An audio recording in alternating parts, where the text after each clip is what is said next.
We are single and fabulous. Absolutely. Carrie, Miranda, Samantha, Charlotte, and Mr. Big are back on the single scene in 18 new episodes of HBO's hit comedy series, Sex and the City. Nobody rebounds with the new Yankee. Well, maybe on the new Carrie.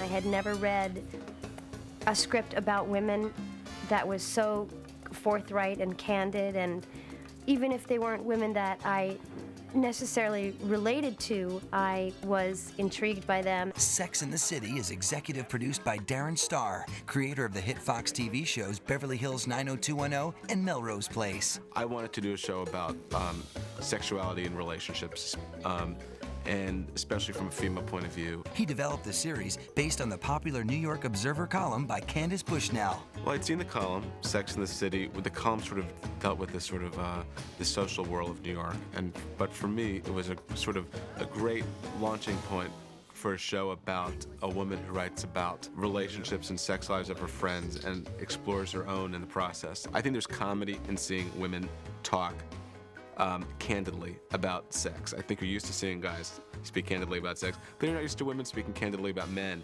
Women in their 30s just put it on the table, and that's fun. Women cheat. Yeah, but it's completely different. How?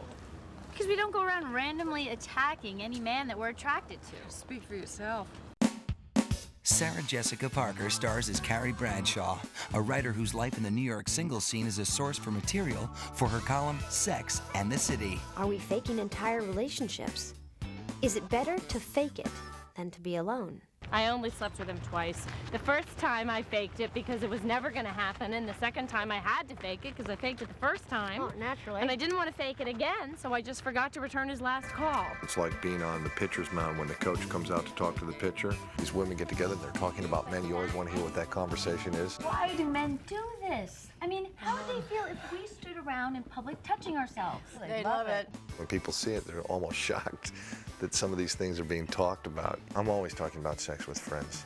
And, you know, and it's always in a sort of either rueful or excited way. But it's always a constant conversation in the human animal, I think. It feels slightly naughty, and it also feels like perfectly legal and safe, and it's such salty dialogue, a lot of it, and it's really ribald, but they're also really smart women. What are you saying, that a straight woman and a gay woman can't be friends? Well, of course they can, but you can't expect to move to Wonder Woman's island and not go native. Carrie, I think, was meant to beat this audience, and also a woman that New York City creates that's unique to this city. Why do we break up? You tell me. You're the one who left me high and dry with 2 tickets to St. Bart's. It's a small island, Manhattan, and who better to torture you than your ex-boyfriend? Some hilarious things come out that are absolutely honest to God true. Tell me you love it. Oh. Most of my scenes are with Sarah, and we have great chemistry. And we click, even in terms of the inherent conflicts in the relationship. He's a really great character. He's just a man, you know, he's such a man. And it's nice because there are so many pretty boys on the show, but it's nice to have a real guy, reserved and smart and distant and all those sort of things that are really man ideas, you know. And he's just great at doing it, great. So lucky to have him. She's very sure of herself intellectually, but she has vulnerabilities, but I like the way she covers them. She's not afraid to be very blunt and nasty. The sex scenes, I think we're all getting kind of used to them. They were a little harrowing the first year for me, but I think for all of us, they were a little harrowing. But I have to say now, it is fun when you get your guy for your particular episode and doing the scene with him. That's fun because it's a new element. Sex is not a time to chat. In fact, it's one of the few instances in my overly articulated, exceedingly verbal life where it is perfectly appropriate, if not preferable, to shut up. I've never been a person who goes to parties all the time, but I think if you do go to parties all the time and openings and events, there is this big circle of people just you're constantly coming in contact with. I mean, the people that I know are single. Their complaint is always that there's a dearth of people to date out there, but I guess not if you're these ladies, not with another fabulous event every night. Oh, I love Charlotte. I love that she's hopeful. Against all odds, she's hopeful. And I love that she has very high standards. You know, like, even though it doesn't work out time after time after time, she doesn't ever think, oh, well, maybe I should lower my standards. She just shoots high. I think that's great. This year, one of our girls gets involved with a guy who likes to talk dirty in bed, but she doesn't like to talk dirty in bed. And one day we're all discussing this at one of our lunches, and it turns out that Charlotte knows how to talk dirty in bed, which is just a shock. So she tries to give a lesson. Sometimes men just need to hear a little encouragement. Such as? You know, yes, stud, that's right, don't stop, just like that. That was very embarrassing. And I had to do it a lot of times. That was hard. The women that I know here, they don't have a different date every week. I mean, I think, you know, our show is, these women, they're busy, they're very busy. I don't know how they do it. Yes. For all of us, the bottom line is, does it work?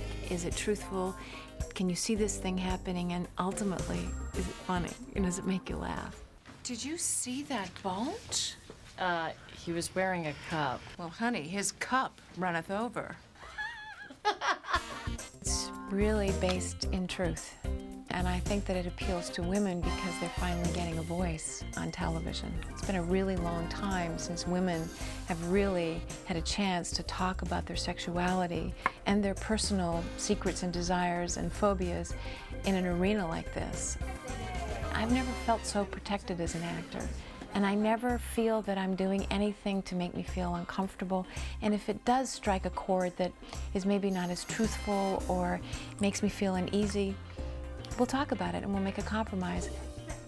I always have to wear my shoes, the high heel shoes to me, because I just move differently in them. I can't do a scene in sneakers. You know, one of the operators was saying to me, Kim, you don't have to put on those tortuous shoes. You know, we're from here up. And I would say, no, I do. Because it's all about a certain way that I feel, the certain way that I walk, that my posture is, that is always Samantha, because she's always on. You know, she's always available, and it's always opening night, and it's always fabulous. So I don't feel that if I don't have these beautiful shoes on. I think the show's always about how people really want to find someone to be with and the obstacles they encounter. And some of those obstacles are self-imposed, and that's where a lot of our comedy comes from. I think women of all variety of sizes and shapes and, you know, religious backgrounds and color, I think just relate to all the different women for lots and lots of different reasons, and for very unobvious reasons and very obvious reasons. And I'm surprised endlessly when people stop me in the street and they tell me they're a fan of the show, from an older black woman to an Orthodox Jew. I mean, it runs the gamut, and it's really mind-blowing but thrilling. Hopefully, if it's so much fun for us to play, then it's equally fun for the audience to watch. Sex and the City, the smash hit comedy series starring Sarah Jessica Parker.